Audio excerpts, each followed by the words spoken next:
Hello, I'm Dr. Albanese with Albanese Chiropractic, and our mission is to help as many families as possible create healthy lifestyles and reach optimal health through chiropractic. Today's video is going to be about the sources from which we derive protein from. Where do we get protein?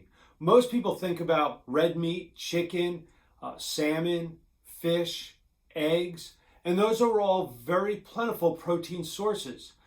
But there are also many other protein sources, plant-based protein sources, that don't come with all of the health implications that animal protein does. Now, I know today's video may step on some people's toes a little bit when we hear some of the adverse or negative health implications from deriving protein from animal sources, but I think it's important to provide you with information so you're more informed and can make a decision that's based on actual science that you feel is right for yourself and your family. So without further ado, let's take a deeper dive into protein sources. Now, oftentimes we think about red meat as a plentiful source of protein, and it is. It can provide a tremendous amount of protein given the amount of amino acids found in red meat. But there is a downside to eating, especially consistently eating red meat.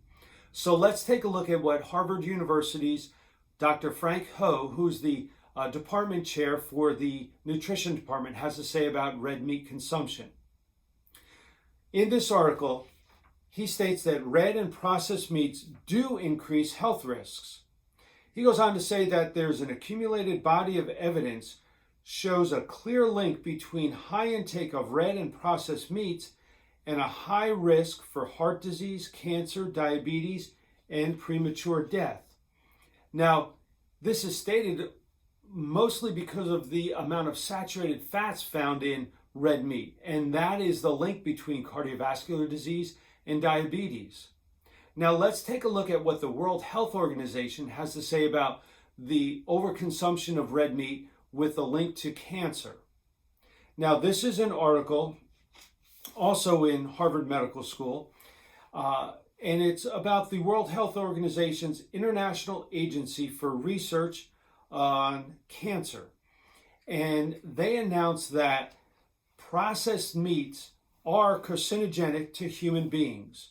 In other words, there's a direct link between processed meats and cancer. And they classify processed meats as a group 1 carcinogen. Red meat is classified as a group 2A carcinogen, probably carcinogenic to humans. Now, processed meats are your luncheon meats, sausage, bacon, things like that. And there are links to cancer. So yes, we are consuming red meat and provided a lot of protein and amino acids, but there's a downside to that. And it's important that you're aware of that so you can make the best decision for yourself with regards to your diet and where you're getting protein from. Now, oftentimes we think of white meat or chicken as a better source of protein than red meat because it's quote unquote healthier. So let's take a look at that, and let's look at what Harvard Medical School has to say about the consumption of chicken.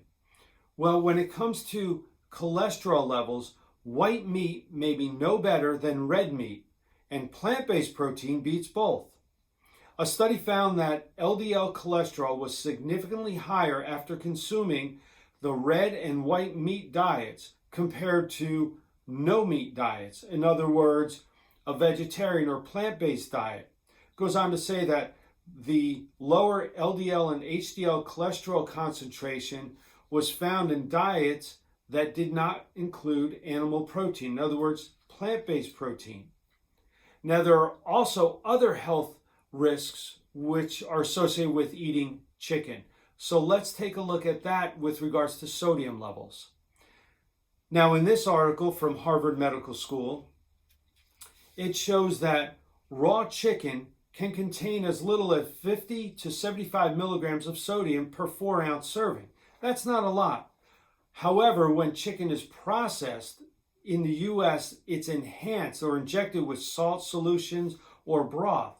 This increases sodium levels to well over 400 milligrams per serving. And this really can put people at risk for high blood pressure. 400 milligrams per serving is nearly 1/3 of the maximum 1,500 milligrams of recommended daily sodium per day. So there are downsides to eating chicken. Not only is it filled with unhealthy cholesterol, but also very high sodium levels if it's been enhanced with sodium and broth and things like that. So let's look at the next protein source that most people think about, and that's the eggs.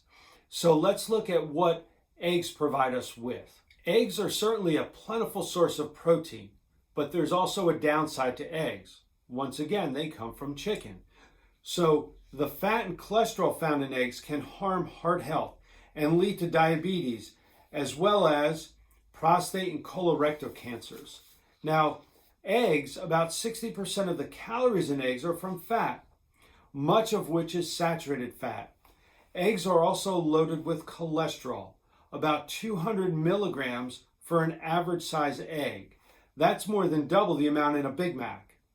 A 2021 study found that the addition of just 1/2 an egg per day was associated with more deaths from heart disease, cancer, and all causes. For every 300 milligrams of dietary cholesterol consumed per day, mortality increased by 24%. Now, this is something to be aware of because most people think that eggs are a much healthier source of protein, which they do provide us with protein. But again, there's a downside, the cholesterol and the saturated fats. So where do we look for better sources of protein without the cholesterol and the overall ill health effects associated with the foods we've talked about? Well, that's pretty simple. We go to plant sources. So this diagram shows us many different sources of really good, heart-healthy, plant-based protein sources. And I'm going to start from the bottom. Things like soybeans, different seeds like hemp seed, pumpkin seeds. Lentils are a great source of protein. Peanuts, all sorts of beans, kidney beans, chickpeas, almonds, tahini, flaxseed. We move up the list to tempeh, oatmeal, wild rice, quinoa, tofu, especially organic tofu, buckwheat, goji beans, peas. These are all plentiful sources of protein that don't have the downside that animal sources do. Plus, they provide us with many different sources of nutrients as well as fiber, which is void in animal protein. Now, we do have to be careful of where our sources come from, making sure that they are grown in a healthy manner, but plant protein can provide a tremendous amount of amino acid building blocks to form protein. So I hope this video has provided you with information that you become more well informed about the sources of protein within your diet, and you make the best choice that you feel is appropriate for you. As always, a lot of research goes into these videos. Even though they're short, we do ask that you subscribe and like them so we know what kind of information you want us to put out there. I appreciate your input, your comments, and we appreciate you sharing these videos with others. You never know how you can help other people by providing videos like these to them. So once again, I'm Dr. Albanese. Have a great day, and until next time, be well.